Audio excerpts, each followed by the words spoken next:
اعوذ باللہ من الشیطان الرجیم بسم اللہ الرحمن الرحیم فإن طلقها فلا تحل له من بعد حتى تنكح زوجا غيره فإن طلقها فلا جناح عليهما أن يتراجعا إن ظنا أن يقيما حدود الله صدق الله مولانا العلی العظیم وبلغنا نبیہ ورسولہ الکریم۔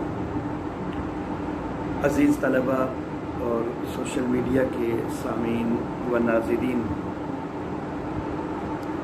تحقیق المسائل کے حوالے سے آج ہمارا 12واں عنوان ہے، اور یہ عنوان اس حوالہ سے ہے کہ 3 طلاقیں مرد دے دیتے ہیں، قصور مرد کا ہے، تو حلالہ کی سزا عورت کو کیوں دی جاتی ہے؟ تو یہ ایک اعتراض کیا جاتا ہے، اس کے حوالے سے آج ہم نے گفتگو کرنی ہے۔ حلالہ جو شرعی انداز کا اصل حلالہ ہے، اس کا ذکر قرآن حکیم کی اس آیت مبارکہ میں سورۃ البقرہ کی آیت نمبر 230 کے اندر اللہ رب العزت نے ذکر فرمایا ہے کہ اگر کوئی آدمی طلاق دے دیتا ہے، تیسری طلاق مراد ہے، فلا تحل له من بعد، تو وہ عورت اس کے لیے اس کے بعد حلال نہیں ہوگی، حتی تنکح زوجا غیرہ، یہاں تک کہ وہ دوسرے خاوند سے نکاح کرے۔ فإن طلقها، پھر اگر وہ دوسرا بھی طلاق دے دے، فلا جناح علیہما، تو پھر اب ان پہلے میاں بیوی کے اوپر کوئی حرج نہیں ہے، ان یتراجعا، کہ آپس میں رجوع کرے، ان ظنا ان یقیما حدود اللہ، اگر ان دونوں کو گمان ہے کہ یہ اللہ کی حدوں کو قائم رکھیں گے۔ تو اصل جو حلالہ ہے، جو شرعی طور پر حلالہ کا طرز ہے، وہ اس چیز کا نام ہے کہ اگر ایک آدمی نے 3 طلاقیں دے دی ہوئی ہیں، تو اب یہ عورت اسی آدمی کے لیے دوبارہ حلال نہیں ہوگی، اس کو طلاق مغلظہ کہا جاتا ہے۔ ہاں، البتہ اس عورت کا اتفاقاً کہیں اور نکاح ہوتا ہے، حلالہ کروانے کے لیے جان بوجھ کے نہیں، دانستہ نہیں کروایا جاتا۔ جو اصل حلالہ ہے شرعی، وہ یہی ہے کہ اس عورت کا اتفاقاً کہیں اور نکاح ہوتا ہے، پھر اتفاقاً وہاں سے دوبارہ اس کو طلاق ہو جاتی ہے یا یہ بیوہ ہو جاتی ہے، تو اب پہلے خاوند کے لیے دوبارہ اس کے ساتھ نکاح کرنا اور اس کا پہلے خاوند سے نکاح کرنا وہ جائز ہو جائے گا۔ یہ ہے اصل حلالہ جس کا ذکر قرآن حکیم میں ہے، اور یہ ایک شرعی حکم ہے، اللہ رب العزت کی طرف سے جو ہے یہ قرآن حکیم کے اندر یہ باقاعدہ حکم آیا ہے۔ میں یہاں پر جو اعتراض ہے اور اس کا جواب ہے، اس کی طرف تو میں بعد میں جانا چاہوں گا۔ پہلے ایک چیز میں یہ عرض کرنا چاہوں گا کہ دور حاضر میں بعض مسلمان کہلانے والے، ان کا بھی ایک عمل بڑا ہی افسوسناک سامنے آ رہا ہے، اور حتیٰ کہ بعض جو ہے بے سوچے سمجھے بات کرنے والے مولوی حضرات تک بھی وہ جو ہے حلالہ کے حوالہ سے مطلق طور پر وہ بہت گھٹیا الفاظ استعمال کرنا شروع کر دیتے ہیں اور حلالہ کے اوپر اعتراض کرنے لگ جاتے ہیں، حالانکہ یہ اللہ کا حکم ہے، اور اس کے لیے گھٹیا الفاظ کا استعمال جو ہے یہ تو اللہ رب العزت کے اوپر جو ہے وہ الفاظ کا استعمال ہو رہا ہے، اور قرآن حکیم کا تمسخر جو ہے یہ بنایا جاتا ہے۔ ٹھیک ہے، جو منصوبہ بندی کے ساتھ حلالہ کروایا جائے یا کیا جائے تو وہ شدید غلط ہے، وہ گناہ ہے، اس کے اوپر لعنت کا لفظ بھی ہے۔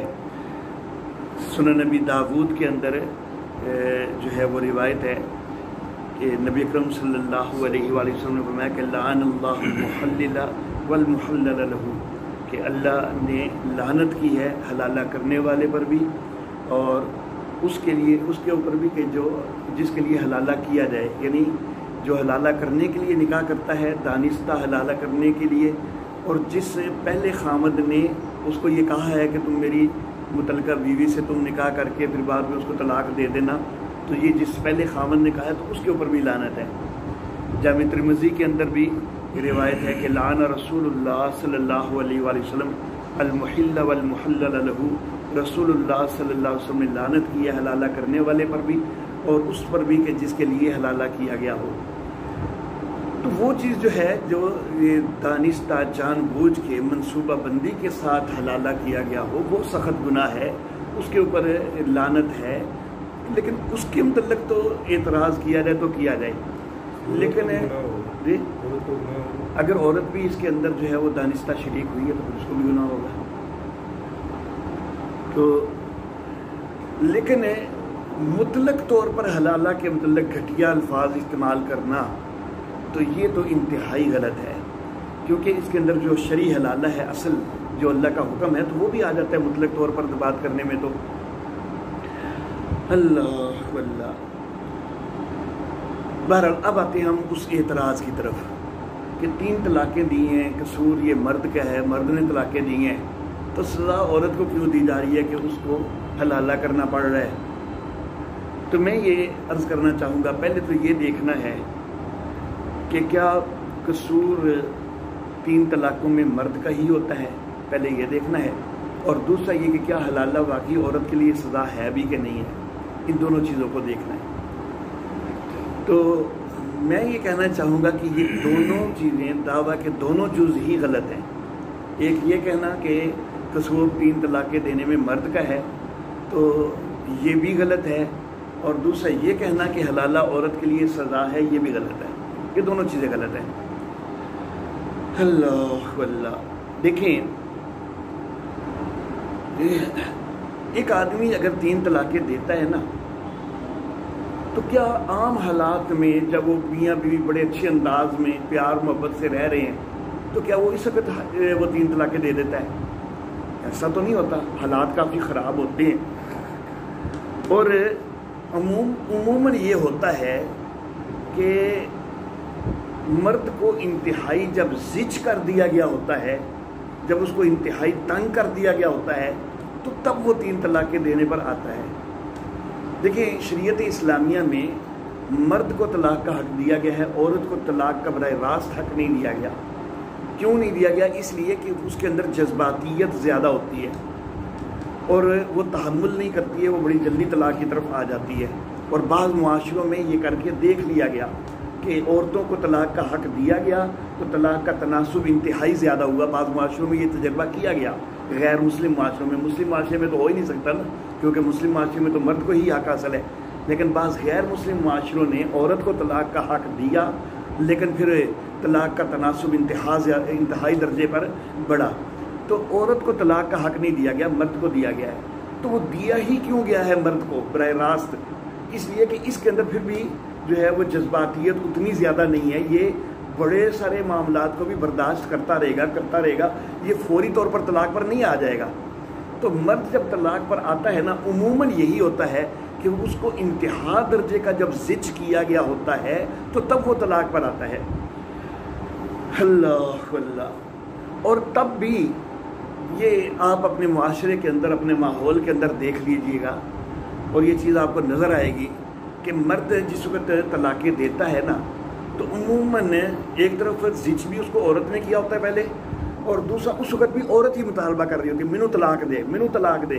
مرد پھر بھی ٹالنے کی کوشش کر رہا ہوتا ہے، کتنا عرصہ ٹالنے کی کوشش کرتا ہے، لیکن عورت جو ہے وہ اصرار جاری رکھتی ہے، اور عموماً اس طرح ہوتا ہے، اس طرح طلاقیں ہوتی ہیں۔ اللہ اللہ، تو اکثر جو ہے جب 3 طلاقیں ہوتی ہیں تو اس میں قصور جو ہے وہ مرد کا نہیں ہوتا، وہ عورت کا ہوتا ہے، لیکن یہ ہمیشہ نہیں ہے۔ واقعی بعض اوقات ایسا ہوتا بھی ہے کہ ایک مرد کا قصور ہوتا ہے، میں یہ نہیں کہتا کہ کبھی بھی مرد کا قصور نہیں ہوتا۔ بعض اوقات عورت جو اس کو زج کرتی ہے تو وہ زج کرنے میں بھی پہلے مرد کا دخل ہوتا ہے کہ مرد جو ہے وہ اس کو توجہ نہیں دے رہا، یا مرد اس کے حقوق پورے نہیں کر رہا، تو اس وجہ سے وہ بھی پھر زج کرنا شروع ہو جاتی ہے۔ تو بعض اوقات مردوں کا بھی اس میں قصور ہوتا ہے، لیکن بہرحال اکثر جو ہے یہ عورت جو ہے وہ طلاق تک نوبت پہنچاتی ہے۔ اگر عورت تحمل کرے تو طلاق تک نوبت نہیں پہنچتی ہے، لیکن بہرحال بعض اوقات ضرور مرد کا بھی قصور ہو سکتا ہے۔ لیکن جو اصل چیز ہے نا کہ کیا حلالہ عورت کے لیے سزا ہے؟ قصور جس کا بھی ہو، خواہ وہ قصور مرد کا ہے یا عورت کا ہے، حلالہ کیا واقعی سزا بنتی ہے؟ اب دیکھیں عورت کے لیے یہ سزا حقیقت میں بنتی نہیں ہے. کیوں؟ اس لیے کہ حلالہ ہے کیا وہ میں پہلے واضح کر چکا ہوں. اصل حلالہ یہ نہیں ہے کہ منصوبہ بندی سے اس کا نکاح کہیں کروایا جائے اور پھر وہاں سے طلاق لی جائے. اصل حلالہ جو ہے، جو شریعت نے بتایا ہے، وہ یہ ہے کہ اس کا اتفاقاً کہیں اور نکاح ہوا ہے. تو اس نے دوسری شادی کی ہے نا، اس کے تو دل میں یہ تصور ہی نہیں تھا کہ اس نے دوبارہ یہاں سے بھی اس کو طلاق ہو جانی ہے یا بیوہ ہو جانی ہے پھر پہلے خاوند کی طرف جانا. یہ تو تصور ہی کوئی نہیں ہے. اس نے ایک جائز عمل کیا ہے، ایک دوسری شادی کی ہے، تو اس میں اس کو کیا سزا ہے؟ اس نے ایک دوسری شادی کی ہے، وہ تو ذہنی طور پر، دلی طور پر مکمل مطمئن ہوگی نا. تو لیکن اگر پہلا خاوند جو ہے وہ اس کے دل میں اس عورت کے لیے اگر کوئی رجحان ہوگا، اگر وہ اس کو دوبارہ اپنانے کی خواہش رکھتا ہوگا، تو سانپ تو اس کے دل پہ لوٹ رہے ہوں گے نا کہ میری بیوی ادھر کسی دوسرے کے پاس ہے. تو یہ سزا اس عورت کو نہیں ہے. عورت نے تو ایک نکاح کیا، ایک جائز عمل کیا ہے، وہ تو قلبی طور پر مطمئن ہوگی. لیکن یہ جو پہلا خاوند ہے، جو میں اصل حلالہ کی بات کر رہا ہوں، ایک تو ہے کہ منصوبہ بندی کے ساتھ کروایا جائے تو وہ واقعی عورت کے اوپر بھی جو ہے نا وہ ظلم ہے. لیکن اصل جو شرعی حلالہ ہے تو وہ تو یہی ہے کہ عورت کا اتفاقاً کہیں اور نکاح ہوا ہے تو عورت تو مطمئن ہے، اس نے دوسرا نکاح کیا ہے. لیکن پہلا مرد اگر دل میں اس کے لیے خواہش دبائے بیٹھا ہوا ہے ابھی تک، تو یہ اس کے لیے سزا بنے گی نا، عورت کے لیے تو سزا نہیں بنے گی. اللہ اللہ. اچھا جی،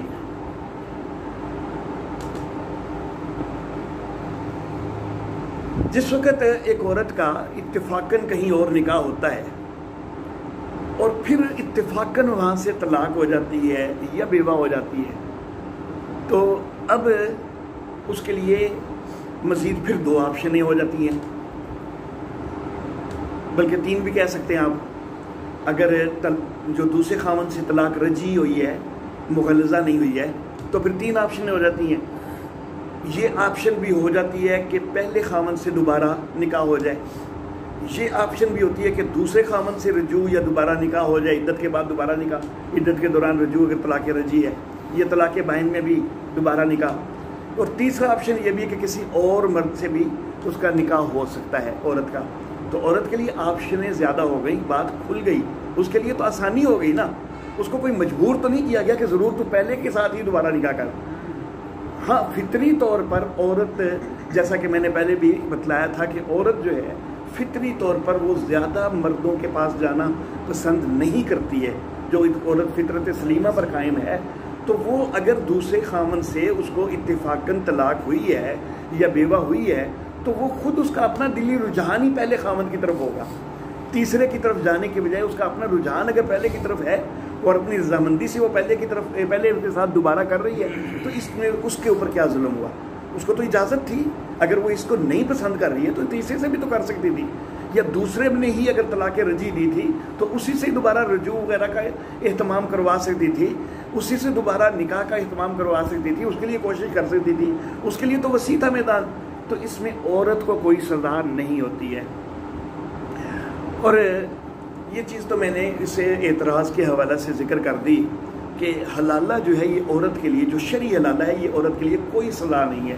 اس لیے اسلام کے اوپر یہ بے جا اعتراض ہے کہ ایک 3 طلاقیں دینے کا قصور مرد کا ہوتا ہے اور سزا جو ہے وہ اسلام عورت کو دیتا ہے. ایسا کچھ بھی نہیں ہے.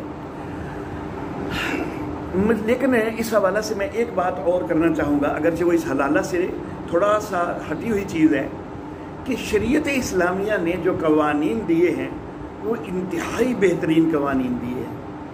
اور اگر ان سارے قوانین کو دیکھا جائے نا، صرف ایک حلالہ کی چیز کو دیکھ کے تو ہر چیز کے اوپر فتوی بازی نہیں نہ ہو جانی چاہیے.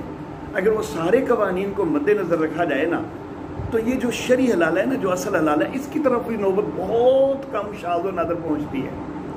منصوبہ بندی کے ساتھ حلالہ کروانا وہ تو دور کی بات ہے، جو اصل شرعی حلالہ ہے تو وہاں پر بھی نوبت نہیں جاتی ہے، بلکہ طلاقوں کے اوپر بھی نوبت نہیں آتی ہے.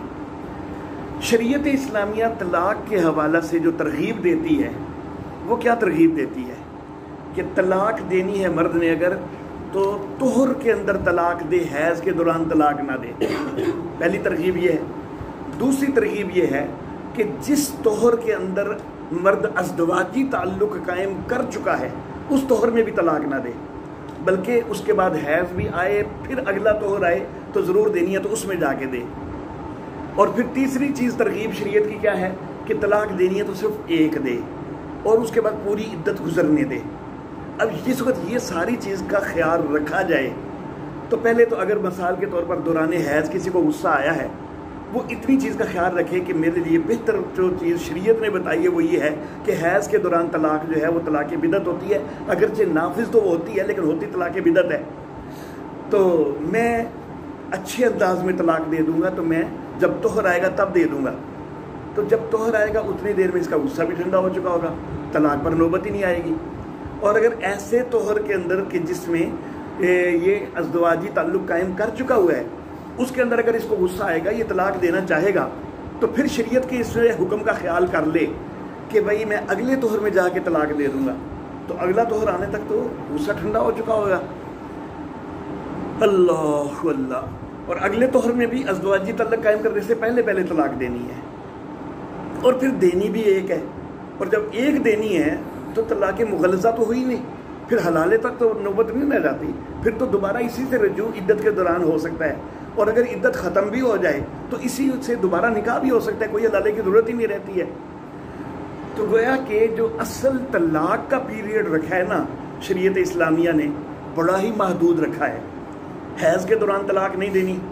اب حیض کے دوران ازدواجی تعلق بھی منع کیا گیا ہے. تو گویا کہ حیض کے دنوں میں مرد اور عورت نے الگ رہنا ہے. جس وقت کچھ دن الگ رہتے ہیں نا تو ظاہر بات ہے کہ مرد کے اندر وہ خواہش جو ہے ازدواجی تعلق کی وہ اتنے دنوں میں دوبارہ پیدا ہو چکی ہوتی ہے. پھر دوسری بات یہ کہ جس وقت عورت حیض سے فارغ ہو کر غسل کرتی ہے نا تو فطری طور پر اس کے اندر ایک خاص کشش جو ہے وہ پیدا ہوتی ہے. وہ عام حالات کی نسبت اس وقت وہ زیادہ حشاش پشاش وہ اس وقت زیادہ جو ہے وہ اس انداز کی کہ مرد کا دل اس کی طرف کھنچ رہا ہوتا ہے. یہ صورتحال حیض کے غسل کے بعد ہوا کرتی ہے. تو اگر حیض کے دنوں میں مرد پہلے رکا ہوا بھی ہے, ازدواجی تعلق انہوں نے قائم نہیں کیا ہے اور بعد میں عورت کے اندر کشش بھی جو ہے وہ محسوس ہو رہی ہے, اس کا رجحان اس کا میلان اس سے ازدواجی تعلق قائم کرنے کی طرف ہو رہا ہے, تو اس وقت کیا یہ طلاق دے گا؟ یہ پہلے اگر طلاق دینا چاہتا بھی تھا تو وہ پہلا غصہ ٹھنڈا ہو چکا, اب تو جو ہے وہ اس سے جلدی تعلق بنانے کی کوشش کرے گا. تو وہ ہو سکتا ہے کہ ازدواجی تعلق جو ہے جو ہی وہ حیض سے فارغ ہوئی ہے اس سے کچھ دیر بعد اگلی اسی رات میں یا ایک آدھ رات میں وہ ازدواجی تعلق قائم کر لے, اس کے بعد پورا اگلا مہینہ وہ طلاق نہیں دے سکتا. جو طلاق سنت ہے, جو صحیح طریقہ ہے اس کے مطابق وہ طلاق نہیں دے سکتا, پورے طور میں بھی نہیں دے سکتا, اگلے حیض میں بھی نہیں دے سکتا.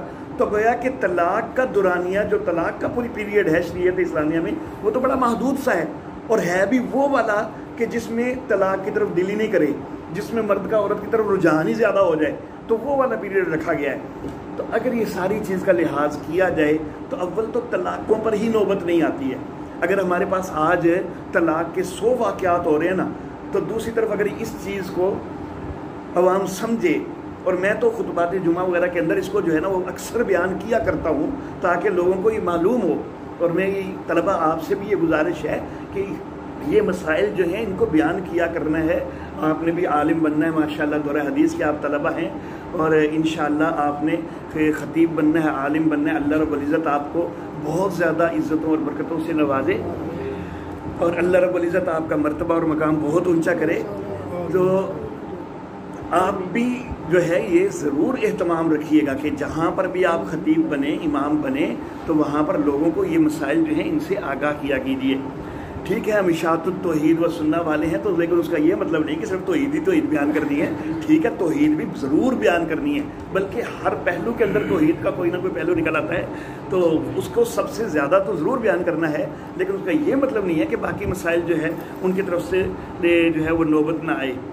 تو بہرحال یہ جو صورتحال ہے اس سے میں نے واضح کر دیا کہ ایک تو یہ کہ عورت کے لیے حلالہ کوئی سزا نہیں ہے, جو شرعی حلالہ ہے وہ عورت کے لیے کوئی سزا نہیں ہے. ہاں البتہ جو دانستہ کروایا جاتا ہے, منصوبہ بندی کے ساتھ کرایا جا رہا ہے, تو اس کے اوپر اگر کوئی اعتراض ہے نا تو وہ اسلام پر اعتراض نہیں بنتا, وہ مسلمانوں پر اعتراض بنتا ہے, اور وہ واقعی مسلمانوں پر بننا چاہیے. غلط کرتے ہیں, وہ غلط کرتے ہیں, اس پر ہمیں بھی اعتراض ہے, وہ غلط ہے. ہم منع کرتے ہیں لیکن وہ لوگ پھر بھی کرتے ہیں۔ اللہ اللہ، پہلے تو یہ بھی غلط کرتے ہیں کہ طلاق کا طریقہ غلط اختیار کرتے ہیں، کہ ٹھیک 3 طلاقیں دیتے ہی کیوں ہیں، طلاق کا طریقہ ہی غلط اختیار کرتے ہیں۔ اس پر بھی اعتراض ہونا چاہیے، لیکن یہ اسلام پر اعتراض نہیں ہے، یہ مسلمانوں پر اعتراض ہے، اور مسلمانوں کا جب غلط رویہ ہے تو اس کے اوپر تو اعتراض ہونا چاہیے۔ اگر کوئی مسلمان چوری کر رہا ہے، مسلمان ڈکیتی کر رہا ہے، کیا ہم اس پر اعتراض نہ کریں کہ جی مسلمان ہے، جی مسلمان پر کیوں اعتراض کریں؟ بھائی اسلام پر اعتراض ہم کبھی برداشت نہیں کریں گے، لیکن اگر مسلم غلط ہے تو مسلم پر تو اعتراض ہو سکتا ہے، اور وہ تو ہم خود بھی کرتے ہیں۔ تو بہرحال یہ طلاق کا طریقہ غلط استعمال کرنا اور پھر حلالہ کا طریقہ غلط استعمال کرنا، یہ مسلمانوں کے اوپر، جو مسلمان ہیں اور وہ یہ غلط طریقے استعمال کرتے ہیں، ان پر تو یہ اعتراض بنتا ہے، لیکن اسلام کے اوپر اعتراض کرنے کا اس کے اندر کوئی جو ہے وہ پہلو نہیں نکلتا ہے۔ وآخر دعوانا ان الحمد للہ رب العالمین۔